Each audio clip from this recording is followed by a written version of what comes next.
В начале текущей недели в центре города Ачимчира по улице Чанба одна из учениц школы-интерната подверглась нападению шакала. Зверь укусил девочку за руку и ногу. На крики о помощи к пострадавшей прибежал местный житель, который и сумел отогнать шакала. Школьницу сразу же отвезли в республиканскую больницу, где ей оказали необходимую медпомощь. Вот здесь рядом с городом, за городом, в этом 9-м районе у нас мусорная свалка. В основном они там. И еще в Ачимчире было население 34 тысячи, сегодня 4 тысячи.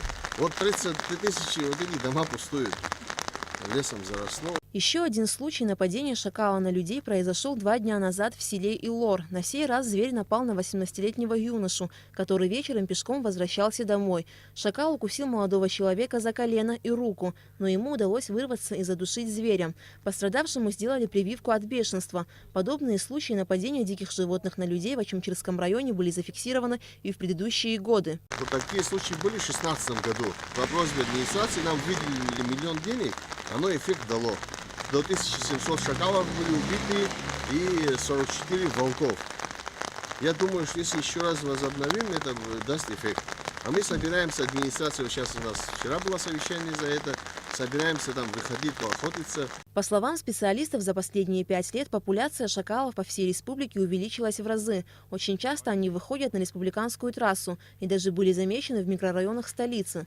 Председатель общества рыболовов и охотников Абхазии Хаджарат Квициния считает необходимым возобновить государственную программу по отстрелу шакалов. Помимо сельской местности он добрался уже и до городов. И в новом районе у нас даже уже у мусорных контейнеров они добывают себе пищу. От 2 мне удалось добыть.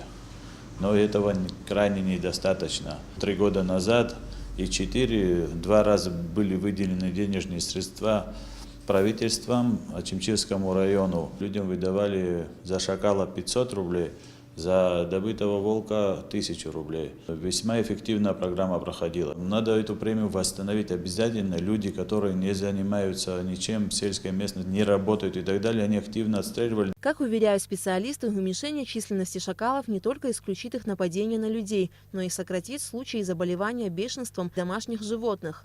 Аля Катрабш, Степан Мартиросян, Абхазское телевидение.